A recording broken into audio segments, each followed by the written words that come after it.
अस्सलाम वालेकुम dear students, कैसे हो आप लोग? उम्मीद है कि आप सब लोग बिल्कुल ठीक ठाक होंगे। तो आज की वीडियो में इंशाल्लाह हम लोग प्रैक्टिस टेस्ट नंबर 15 की डिस्कशन करेंगे, basically which is conducted from second year biology chapter number 15 homeostasis. तो वीडियो स्टार्ट करने से पहले आप सब लोगों से एक रिक्वेस्ट है कि अगर आप लोगों ने चैनल को सब्सक्राइब नहीं किया हो तो काइंडली आप लोग चैनल को सब्सक्राइब कर लो, क्योंकि ये आप लोगों की तरफ से इनाम होता है, हमारे लिए मोटिवेशन होती है। सेकंड थिंग इज चैट आप सब लोग कोशिश करो कि वीडियो को बिल्कुल लास्ट तक देखो, सो दैट आप लोगों से किसी भी किस्म का पॉइंट, किसी भी किस्म का एमसीक्यू जो है वो मिस ना हो। So without any further delay हम लोग चलते हैं अपनी MCQ नंबर 1 में। कहते हैं the mechanism of regulation generally between the organism and it's environment of the solutes and the gain and the loss of the water. देखो, जब हम लोग ओवरऑल रेगुलेशन की बात करते हैं, ओवरऑल मेंटेनेंस की बात करते हैं, तो उसको हम लोग होमियोस्टेसिस कहते हैं। ठीक हो गया। लेकिन जब हम लोग चाहे वो ऑर्गेनिज्म और उसके इन्वायरमेंट ऑफ सोल्यूट्स की बात करें, फ्लूइड्स की बात करें, इस तरह की चीज़ों की बात करें, तो वो हमारे पास ऑस्मो रेगुलेशन होता है। लेकिन जब हम लोग हीट की रेगुलेशन की बात करें, हीट की मेंटेनेंस की बात करें, तो उसको हम लोग थर्मो रेगुलेशन कहते हैं, नेम से इंडिकेट होता है। ठीक है। अब यहाँ पर चाहे वो उसने इन्वायरमेंट ऑफ सोल्यूट्स की बात की है, ठीक है, फ्लूइड्स की बात की है, तो हमारे पास ये ऑस्मो रेगुलेशन का प्रोसेस है। ठीक है, option C is correct. MCQ number 2 में कहता है कि which of the following statement about the homeostasis is incorrect. देखो, हमारे पास जो होमियोस्टेसिस होता है, कहता है कि there is a direct control system that regulates the homeostatic activities. बिल्कुल जी, हमारे पास एक प्रॉपर इसके लिए मैकेनिज्म होता है, ठीक है, रेगुलेशन के लिए। ऑप्शन बी में कहता है homeostatic mechanism keep the internal environment fixed. ये बात गलत है। हमारे पास वो उसको फिक्स्ड नहीं रखता, वो उसको कंडीशंस के या उसको बाकी चेंजेस के अकॉर्डिंगली चेंज करता रहता है, ताकि वो उस चीज़ को मेंटेन कर सके। सो ऑप्शन बी जो है basically it is incorrect about the homeostasis. C को भी देख लो, कहता है कि because of this the fluctuations of the internal environment are of extremely narrow range as compare to that of the external environment. तो ये बात भी ठीक है।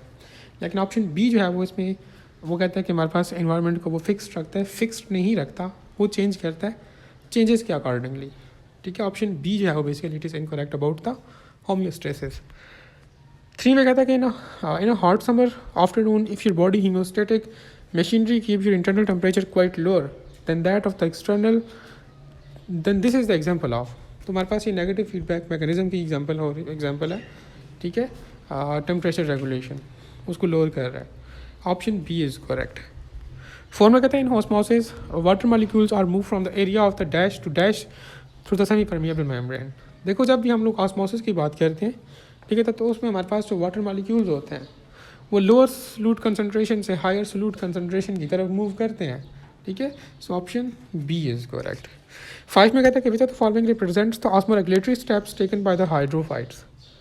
देखो, हमारे पास ये जो हाइड्रोफाइट्स होते हैं, अब बेसिकली हाइड्रोफाइट्स हमारे पास ऐसे प्लांट्स होते हैं जो कि वाटर में होते हैं। ठीक है, एक्वेटिक जो प्लांट्स होते हैं उनकी बात हो रही है। कहते हैं कि इसमें हमारे पास ट्रांसपरेशन रेट इंक्रीज होता है by increasing the surface area of the leaves. तो ये बात बिल्कुल ठीक है। ठीक है, जिस लीव में जितना ज़्यादा सरफेस एरिया होगा उतना ज़्यादा हमारे पास ट्रांसपायरेशन का प्रोसेस होगा। ठीक है, so option A is correct about the hydrophytes. 6 में कहता है कि thick waxen leathery cuticle around the leave is present in. तो बेसिकली आप लोगों के पास जो ज़ीरोफाइट्स होते हैं, ये ऐसे प्लांट्स होते हैं जो कि डेजर्ट्स में जो है वो होते हैं। ठीक है, ये वहाँ की हार्श कंडीशंस को जो है वो मीन्स टॉलरेट कर सकते हैं। उसके पीछे वजह क्या है? देखो, अब हमारे पास डेजर्ट में हर वक्त तो वाटर नहीं अवेलेबल होता, तो फिर उस तरह के प्लांट्स क्या करते हैं, जब उन्हें थोड़ा बहुत वाटर मिल भी जाता है तो वो उसको कंजर्व करते हैं, अपने पास अपनी बॉडी के अंदर कंजर्व करते हैं। तो उस कंजर्वेशन के लिए हमारे पास कुछ वहाँ पर स्ट्रक्चर्स प्रेजेंट होते हैं। ठीक है, हमारे पास उनका जो क्यूटिकल होता है, ठीक है, जो वाटर को कंजर्व करता है, वो थिक वैक्सी एंड लेदरी होता है, जिसकी वजह से वहाँ पे हमारे पास वाटर कंजर्व रहता है। और जब वाटर की जो है वो ज़रूरत होती है तो फिर वहाँ से प्लांट्स वाटर को यूज़ कर लेते हैं फॉर द यूज़फुल पर्पसेस। ठीक है, तो आप लोगों के पास जो ज़ीरोफाइट्स होते हैं, इनमें थिक वैक्सी एंड लेदरी जो है वो क्यूटिकल्स प्रेजेंट होते हैं। 7 में कहते हैं कि रोज़ इज़ एन एग्जाम्पल ऑफ। देखो, आप लोग नॉर्मल रूटीन में देखते हो कि रोज़ जो है वो लैंड प्लांट है, सो दैट इज़ वाई हम लोग बोलेंगे कि it is a mesophyte. Option B is correct. 8 में कहता है कि most of the marine invertebrates are. तो आप लोग के पास मोस्टली जो मेरीन इनवर्टिब्रेट्स हैं वो ऑस्मो रेगुलेटर्स हैं। Option B is correct. अब यहाँ पे आप लोग एक और चीज़ भी जो है वो सुन लो कि आप लोगों की बुक में टॉपिक होगा ऑस्मो रेगुलेशन इन एनिमल्स है, हाँ। ऑस्मो रेगुलेटर्स और ऑस्मो कन्फर्मर्स उसमें फर्दर आ जाते हैं। तो आप लोग अगर बोर्ड की तैयारी कर रहे हो या आप लोग ईटा एमटी कैट या केएमजी कैट की प्रिपरेशन कर रहे हो तो आप लोग इस टॉपिक को लाजमी करो और फुल करो, ठीक है। आप लोगों को पता हो कि ऑस्मो रेगुलेटर्स की क्या एग्जांपल्स हैं, ऑस्मो कन्फर्मर्स की क्या क्या एग्जांपल्स हैं, वो कौन से ऐसे एनिमल्स हैं जो कि ऑस्मो रेगुलेटर्स भी हैं और ऑस्मो कन्फर्मर्स भी हैं। फर्दर हर एक का आप लोगों को करेक्टरिस्टिक का भी पता हो, ठीक है। सो या इस टॉपिक को आप लोगों ने अच्छी तरह से कर लेना है।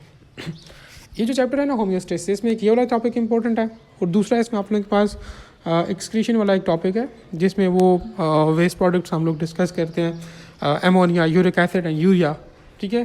तो वो भी इंपॉर्टेंट है। आप लोगों को पता होना चाहिए कि हमारे पास कौन सा एनिमल कौन सा जो है वो वेस्ट प्रोडक्ट जो है वो एक्सक्रीट करता है, उसकी एलिमिनेशन के लिए कितना वाटर रिक्वायर्ड होता है, एग्जाम्पल्स क्या हैं। सो ये चीज़ें आप लोगों को पता होना चाहिए। ये दोनों टॉपिक काफ़ी इंपॉर्टेंट है, ठीक है। डाइन में कहता है कि which of the following fish drink a large amount of sea water and excrete the concentrated urine resulting in the maximum salt excretion and the minimal water loss. तो आप लोगों के पास जो बोनी फिशेज होती हैं ये हमारे पास है वो ड्रिंक करती हैं large amount of the water और ये एक्सक्रीट करती हैं कॉन्सेंट्रेटेड यूरिन्स, ठीक है। और जो इनकी एक्सक्रीशन होती है उसमें हमारे पास साल्ट मैक्सिमम एक्सक्रीट होता है और वाटर की जो वाटर का जो लॉस है वो मिनिमम होता है। तो बेसिकली ये बोनी फिशेस की बात कर रहे हैं। अब यहाँ पे मेरा आपसे ये क्वेश्चन है कि आप लोग इसके कैरेक्टरिस्टिक को देखते हुए मुझे ये बताओ कि हमारे पास ये जो बोनी फिशेस हैं ये ऑस्मो रेगुलेटर्स हैं या ऑस्मो कन्फर्मर्स हैं, ठीक है। यहाँ पे ऑप्शन सी इज़ करेक्ट। 10 में कहता है कि marine fishes can keep the internal environment hypertonic with respect to the surrounding salty water by retaining. तो बेसिकली वो इसको मेंटेन कर रहा होता है by retaining trimethyl amine oxide, ठीक है। Option D is correct. Basically ये एमसीक्यू आप लोगों को पंजाब की टेक्स्ट बुक्स में मिल जाएगा, ये वहाँ से है। Option D is correct. 11 में कहता है कि which of the following marine fishes are considered direct descendants of the fresh water ancestors. तो ये बोनी फिशेस हैं, ठीक है। ये भी पंजाब की बुक से जो है वो लिया गया है। विच of the following fishes excrete the large volume of the diluted urine. तो आप लोगों के पास जो फ्रेश वाटर फिशेस होती हैं ये डाइल्यूटेड यूरिन जो है वो एक्सक्रीट करती हैं लार्ज अमाउंट में। अब यहाँ पे फिर मेरा आप लोगों से यही क्वेश्चन है कि जो फ्रेश वाटर फिशेस हैं ये ऑस्मो रेगुलेटर्स हैं या ऑस्मो कन्फर्मर्स हैं। अब आप लोगों को अगर पता हुआ कि हमारे पास ऑस्मो रेगुलेटर्स ज़्यादा डाइल्यूटेड यूरिन जो है वो एक्सक्रीट करती हैं या ऑस्मो कन्फर्मर्स करती हैं, अगर आप लोगों को ये पॉइंट पता हुआ तो आप लोग इजीली जो है उसको गैस कर लोगे कि हमारे पास फ्रेश वाटर फिशेस जो हैं वो ये ऑस्मो रेगुलेटर्स हैं या ऑस्मो कन्फर्मर्स हैं, ठीक है। ये आप लोग जो मैं चीज़ें बताता हूँ आप लोग लाजमी कमेंट्स में बताया भी करो, ठीक है। अगर नहीं भी बताते तो कम से कम अपने पास नोट करके रख लिया करो, ठीक है। ये चीज़ें इंपॉर्टेंट होती हैं, इनको अंडर एस्टिमेट ना किया करो, ठीक है। यहाँ पे option B is correct, fresh water fishes. 13 में कहता है terrestrial animals like kangaroo rat survives even without drinking water since. Basically हमारे पास आप लोगों ने बुक में देखा होगा एक टॉपिक है एनहाइड्रोबायोसिस। एन का मतलब है without hydro water and Biosys का ये जो फिनोमेना है, ठीक है। तो हमारे पास ये ऐसे एनिमल्स होते हैं, ऐसे ऑर्गेनिजम्स होते हैं जो कि डिहाइड्रेशन को टॉलरेट कर सकते हैं या हम लोग कह सकते हैं कि ये हमारे पास जो है वो सर्वाइव कर सकते हैं विदाउट ड्रिंकिंग वाटर। तो इस तरह के जो फिनोमेना होता है उसको हम लोग एनहाइड्रोबायोसिस कहते हैं। और ऐसे ऑर्गेनिज्म जो कि एनहाइड्रोबायोसिस का फिनोमेना कुछ है वो कैरी आउट करते हैं उनको हम लोग एनहाइड्रोबायोटिक ऑर्गेनिजम्स कहते हैं, ठीक हो गया। अब हमारे पास ये जो कैंगरूज और रैट्स वगैरह है ये कहते हैं कि हमारे पास सर्वाइव कर सकते हैं without drinking the water. So this means that they are anhydrobiotic organisms. क्यों? क्योंकि ये हमारे पास एनहाइड्रोबायोसिस का फिनोमेना कर रहे हैं, ये टॉलरेट कर रहे हैं या सर्वाइव कर रहे हैं विदाउट ड्रिंकिंग द वाटर, ठीक है। So option D is correct, they are anhydrobiotic organisms. 14 में कहते हैं the characteristic which enables the animals to tolerate the dehydration. तो ये भी हमारे पास ऑब्वियसली एनहाइड्रोबायोसिस अभी हम लोग पढ़ कर आए हैं, अभी बात की है कि हमारे पास एनहाइड्रोबायोसिस जो है वो ये एनिमल्स को इनेबल करता है कि वो टॉलरेट कर सकें डिहाइड्रेशन को या वो रह सकें without drinking the water. Option C is correct, anhydrobiosis. 15 में कहता है कि which excreted product is produced in plants during the autotrophic mode of life.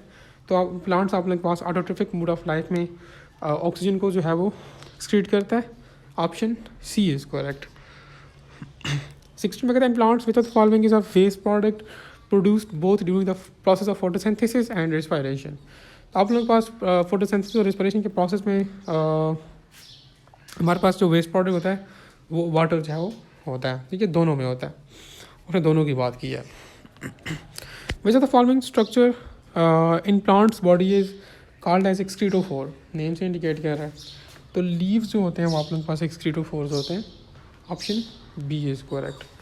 18 में कहता है कि which are the following statement about the conifers is correct. ये जो देखो कॉनिफर्स होते हैं ना, ये हमारे पास चाहे वो एक्सक्रीट करते हैं waste material directly into the soil, occasionally using them as a chemical weapons against the other competing plant, ठीक है, ऑप्शन डी इज करेक्ट। इसको इज ट्रू अबाउट, या it is true statement about the conifers.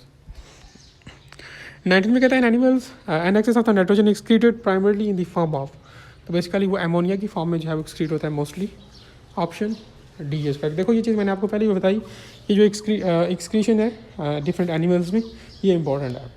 Ammonia, uric acid, urea examples का पता हो, elimination के लिए water का पता हो, कितना वाटर रिक्वायर्ड होता है एलिमिनेशन के लिए, ठीक है, तो ये चीज़ें इंपॉर्टेंट है। 20 में कहता है purine and pyrimidines catabolism results in the production of, तो बेसिकली हमारे पास जब प्यूरिन और पायरिमिडीन्स की कैटाबॉलिज्म होती है तो हमारे पास चाहे वो जेंथीन की चाहे वो फॉर्मेशन होती है, ठीक है, ऑप्शन सी इज़ करेक्ट। 21 में कहते हैं कि which of the following is most toxic. आप लोगों के पास जो एमोनिया होता है ये मोस्ट टॉक्सिक है। अब आप लोगों से मेरा ये क्वेश्चन है कि लीस्ट टॉक्सिक कौन सी है, ठीक है। 22 में कहता है aquatic animals excrete nitrogenous waste commonly in the form of, तो वो एमोनिया की फॉर्म में एक्सक्रीट कर रहे होते हैं, ऑप्शन ए इज़ करेक्ट।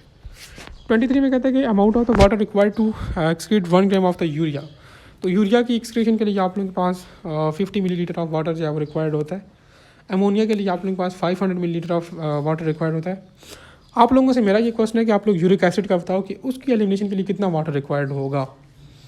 24 में कहता है कि which of the following animals excrete the nitrogenous waste mainly in the form of uric acid, तो आप लोगों के पास जो बर्ड्स होते हैं ये यूरिक एसिड की फॉर्म में जो है वो नाइट्रोजनस वेस्ट जो है एक्सक्रीट करते हैं। आपकी बुक्स में डिफरेंट एग्जांपल्स हैं, डिफरेंट ऑर्गेनिजम्स के नेम मेंशन है, तो आपको लोगों को पता होना चाहिए कि हमारे पास कौन सा ऑर्गेनिजम्स कौन सा जो है वो एक्सक्रीटरी प्रोडक्ट जो है वो एक्सक्रीट करता है, ठीक है, किस फॉर्म में एक्सक्रीट करता है। 24 में कहते हैं कि विच ऑफ द फॉलोइंग, ये हो गया। 25 में कहते हैं कि hydra has no specialised excretory system. देखो हाइड्रा में हमारे पास हाइड्रा क्या है, इस हाइड्रोफाइट, पानी में रहता है। अब कहते हैं कि इसमें किसी भी किस्म का स्पेशलाइज्ड एक्सक्रीटरी सिस्टम नहीं होता। What is the reason behind this, तो हमारे पास वजह यही है कि हमारे पास इसकी जो बॉडी होती है वो टोटली या कम्प्लीटली या होल बॉडी हमारे पास जो है वो कॉन्टैक्ट कर रही होती है वाटर के साथ। सो इसमें किसी भी किस्म के एक्सक्रीटरी सिस्टम की जो है वो ज़रूरत नहीं होती, ठीक है। अगर आप लोग ऑप्शन सी को देखो तो basically it is the best reason about the hydra कि हमारे पास hydra has no specialised excretory system, ठीक है, वो इसीलिए ऑप्शन सी इज़ करेक्ट। 26 में कहता है कि each nephridium of the earthworm open in the exterior by, तो आप लोगों के पास जो अर्थवॉर्म है इसका जो एक्सक्रीटरी सिस्टम है ये ओपन होता है exteriorly through nephridiophores, option B is correct. 27 में कहता है कि nephridia of the earthworm open into the coelom by, तो बेसिकली वो नेफ्रोस्टोम के थ्रू जो है वो ओपन होता है सिलोम में, ऑप्शन ए इज़ करेक्ट। अच्छा, इसमें हम आप लोगों को कुछ MCQs जो है वो लगेगा कि ये तो डाइवर्सिटी अमंग एनिमल्स में से है, तो हाँ ये कुछ हद तक उन वहाँ से रिजेंबल करते हैं। यहाँ पे दोबारा उनको रिपीट किया, वैसे रिपीट नहीं है, आप लोगों के चैप्टर में मेंशन है, लेकिन यहाँ पे देने का मकसद जस्ट है ताकि आप लोगों को मैंने आपसे पहले भी कहा था कि आप लोगों ने डाइवर्सिटी अमंग एनिमल्स को सारा स्किप नहीं करना, उसमें जो चीज़ें आप लोग याद कर सकते तो वो याद करो। अब जिस तरह देखो होमियोस्टेसिस के रिलेटेड वहाँ पे जो चीज़ें एक्सक्रीटरी चीज़ें, ठीक है, एक्सक्रीटरी सिस्टम के रिलेटेड चीज़ें वो आपको पता हो। चैप्टर नंबर हम लोगों ने 14 टेस्ट नंबर 14 में भी ये चीज़ डिस्कस की थी कि रेस्पिरेशन के लिहाज से कुछ चीज़ें, जिस तरह हम लोगों ने मोलस्कास की बात की थी, हीमोसाइनिन उनमें होता है और ये वो डिसेंडाइट, इस तरह की चीज़ों की बात की थी, ठीक है। सर्कुलेशन में हम लोगों ने सर्कुलेटरी सिस्टम की बात की थी, डिफरेंट फाइलम्स की, तो मीन्स ये चीज़ें आपने इस तरह करते करते थोड़ी थोड़ी चीज़ें याद कर लिया करो, ठीक है, फिर एट द एंड आप लोगों को वो कंप्लीट चैप्टर याद करने की ज़रूरत नहीं पड़ेगी। नेक्स्ट MCQ नंबर 29 में कहते हैं the diluted blind end of the Malpighian tubules bathes freely in, तो बेसिकली वो हीमोकॉइल में जो है वो होता है, ऑप्शन सी इज़ करेक्ट। 30 में कहता है the main nitrogen faced formed in the body of the earth form is. Earth form के अंदर आप लोगों के पास जो उसका नाइट्रोजनस वेस्ट होता है बेसिकली वो यूरिया होता है, इन द फॉर्म ऑफ यूरिया जो है वो क्रिएट कर रहा होता है। ऑप्शन 31 में कहता है कि प्रोटोन एफ्रीडिया आर प्रेजेंट इन। तो आप लोगों के पास जो प्लेटफॉर्म्स होते हैं उनमें प्रोटोन एफ्रीडियाज होते हैं। Option B is correct. 32 में कहता है कि नेफ्रोस्टोम्स इन अर्थ फॉर्म ओपन इन। तो बेसिकली आप लोगों के पास अर्थ फॉर्म्स के अंदर जो नेफ्रोस्टोम्स होते हैं वो ओपन होते हैं into internal body cavity. Option B is correct. 33 में कहते हैं कि which of the following excretory structure is associated with the gut of the organisms. आप लोगों के पास जो मल्फैगियन ट्यूब्यूल्स होते हैं बेसिकली ये एसोसिएट कर रहे होते हैं ऐसे एक्सक्रीटरी स्ट्रक्चर होते हैं जो कि एसोसिएट कर रहे होते हैं with the guts of the organisms. ठीक है, ऑप्शन सी इज करेक्ट। 34 में कहता है कि Malpighian tubules absorb the water material and salt from. तो आप लोगों के पास जो मल्फैगियन ट्यूब्यूल्स होते हैं ये एब्जॉर्ब करते हैं डिफरेंट वेस्ट मटेरियल्स और साल्ट्स हीमियोलिम्फ से। ठीक है, ऑप्शन डी इज करेक्ट। 35 में कहता है कि which of the following is segmentally arranged excretory system. तो आप लोगों के पास जो मेटानेफ्रीडियम है it is a segmentally arranged excretory system. ठीक है, ऑप्शन बी इज करेक्ट। 36 में कहते हैं in urea cycle dash ammonia molecules combined with the one carbon dioxide molecule to form the one molecule of the urea. तो आप लोगों के पास जो है वो दो अमोनिया के जो है वो मॉलिक्यूल जो है वो कंबाइन होते हैं, कार्बन एक molecule of one molecule of carbon dioxide और ये हमारे पास जो है वो वन मॉलिक्यूल ऑफ यूरिन जो है वो उसकी फॉर्मेशन कर रहे होते हैं। Option B is correct. यहाँ पे जो स्पेशली के वाले स्टूडेंट्स हैं उनको राउंड अबाउट मैंने ये MCQs गिने थे 8 to 10 MCQs के ऐसे MCQs है जो कि पंजाब की टेक्स्ट बुक से जो है वो उठाए गए थे और ये के वालों की टेक्स्ट बुक में नहीं है। ठीक है, तो आप लोग उन MCQs को भी जो है वो कम से कम देख लो यार। ठीक है, पता नहीं चलता था समटाइम्स आप लोगों का जो मेन टेस्ट होता है उसमें MCQs आ जाते हैं डिफरेंट बुक से भी। ठीक है, तो आप लोग इसको जहन में रख लो कम से कम। 37 में कहता है कि excessive lactic acid is converted into dash by the liver. तो आप लोग के पास जो एक्सेसिव लैक्टिक एसिड होता है वो ग्लाइकोजन में कन्वर्ट हो जाता है। ठीक है, लिवर उसको ग्लाइकोजन में कन्वर्ट कर देता है एक्सेस लैक्टिक एसिड को। Option D is correct. 38 में कहता है कि each human kidney receive -% of total cardiac output. तो आप लोगों के पास 20% ऑफ द कार्डिक आउटपुट जो है वो एक किडनी जो है वो रिसीव करती है। दोनों का पूछे तो आप लोग बोलोगे कि 40%। ठीक है, एक किडनी 20 करती है तो दोनों कितनी करती हैं, 40 करती हैं। आप लोग क्रिटिकल ये चीज़ें एनालाइज किया करो। ठीक है, आप लोग के जो MCQ होता है वो एक लफ्ज़ से चेंज हो जाता है, फिर स्टूडेंट्स बाद में कहते हैं कि मैंने तो ये MCQ ठीक लगाया था, फिर मार्क्स कम आते हैं, ये वो दिस एंड डैट, वो सीन्स क्रिएट हो जाते हैं। सो लिहाजा आप लोग समझ के चीज़ों को देखा करो। अब यहाँ पे उसने एक किडनी का पूछा है ईच का, दोनों का पूछेगा तो आप लोग 40% लगाओगे। ठीक है, अब यहाँ पे उसने ईच किडनी, तो हमारे पास एक किडनी की अगर बात करें तो वो 20% जो है वो कार्डिक आउटपुट जो है वो रिसीव करती हैं। 39 में कहता है कि which of the following nephrons plays important roles in the production of the concentrated urines. तो जक्स्टामेडुलरी जो न्यूरॉन ये होते हैं नेफ्रॉन्स, ये आप लोगों के पास जो है वो इंपॉर्टेंट रोल प्ले करते हैं in the production of concentrated urines. Option C is correct.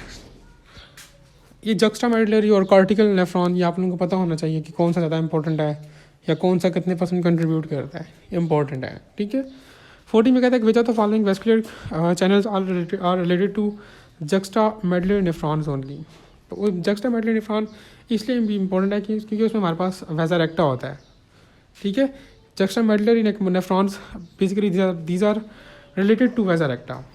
ठीक है, ऑप्शन डी इज़ करेक्ट। 41 में कहता है कि which of the following filtrates contains excessive amount of the amino acid glucose and salt. तो आप लोगों के पास जो ग्लोमेरुलर फिल्टर होता है इसमें आप लोगों के पास अमाइनो एसिड्स होते हैं, ग्लूकोज होते हैं, साल्ट्स होते हैं। ठीक है, ऑप्शन ए इज़ करेक्ट। 42 में कहता है कि which of the following constituent is are maximum in the filtrates that leave the proximal convoluted tubules. तो उसमें आप लोगों के पास ज़्यादातर नाइट्रोजनस वेस्ट सब प्रेजेंट होते हैं जब हमारे पास जो है वो ये फिल्ट्रेट को प्रोक्सिमल कन्वोल्यूटेड ट्यूब्यूल से जो है वो निकल के बाहर जाता है। तो उस वक्त हमारे पास मोस्टली ये जो चीज़ होती है इसमें मेजोरिटी हमारे पास वेस्ट नाइट्रोजनस वेस्ट ही होते हैं, वेस्ट प्रोडक्ट्स होते हैं। Option C is correct.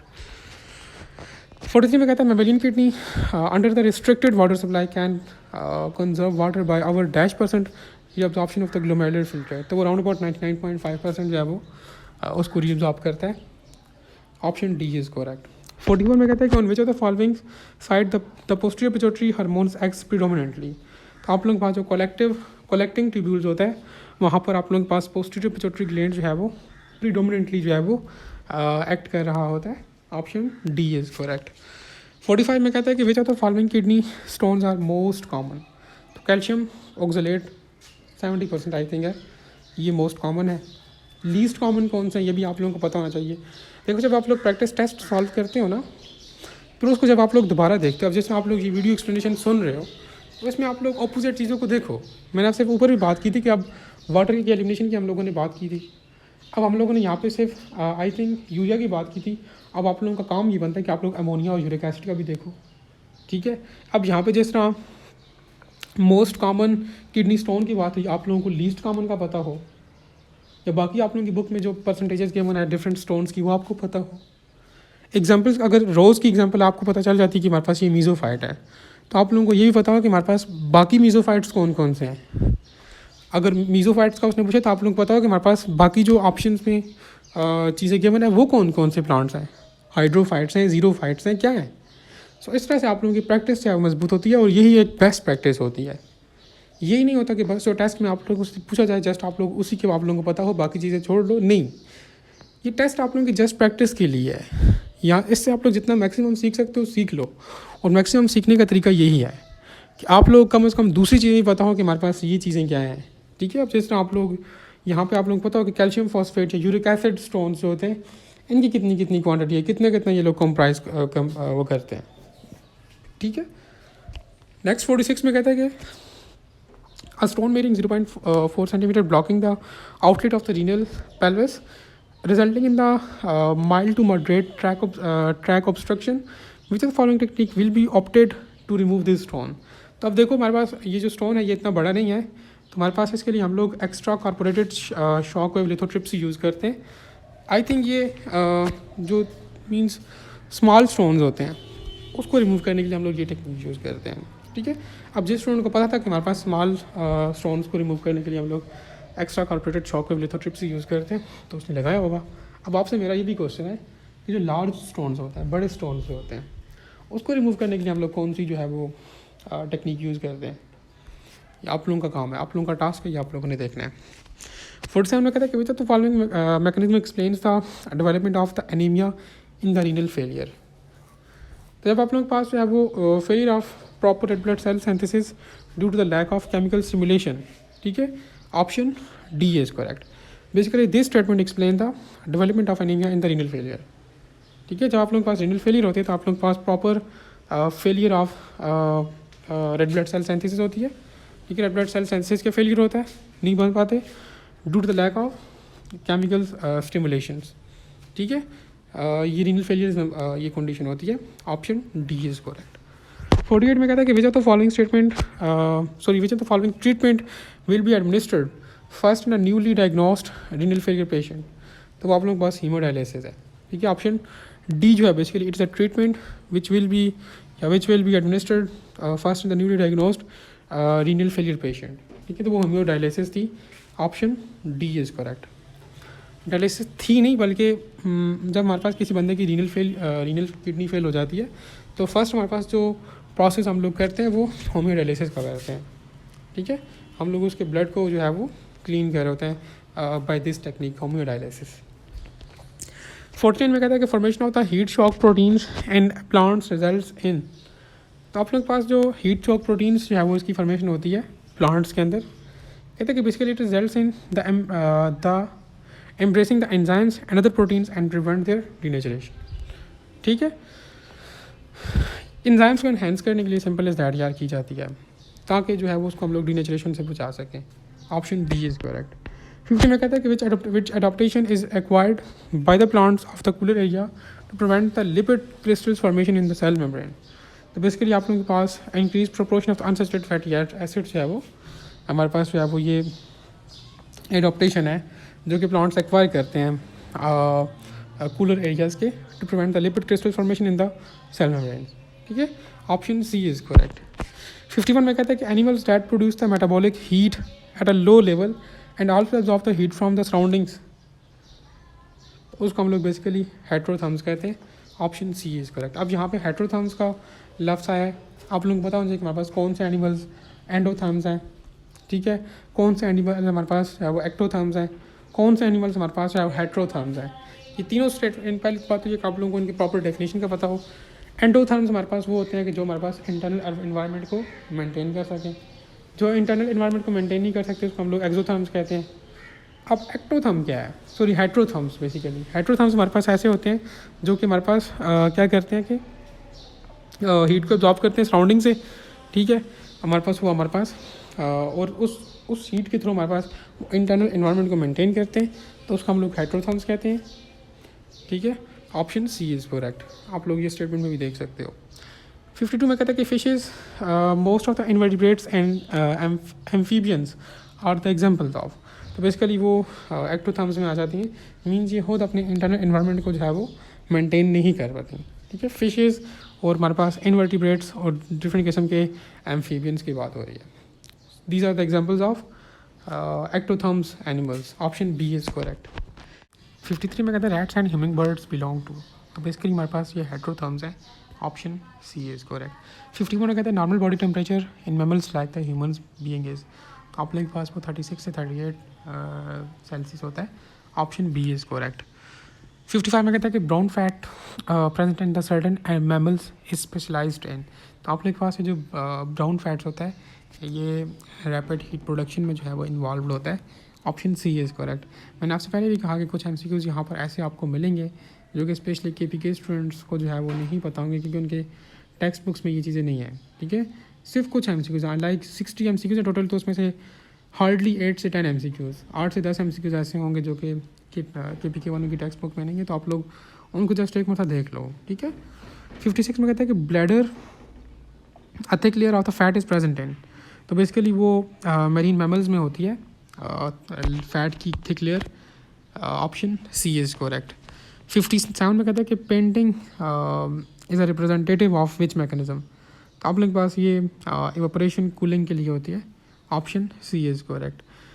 58 में कहते हैं the thermostat of the human body is present in. तो बेसिकली वो हाइपोथैलेमस में प्रेजेंट है ये आप लोगों का thermostat, option D is correct. 59 में कहते हैं कि production of the pyrogens is a dash phenomena. तो basically it is a protective phenomena.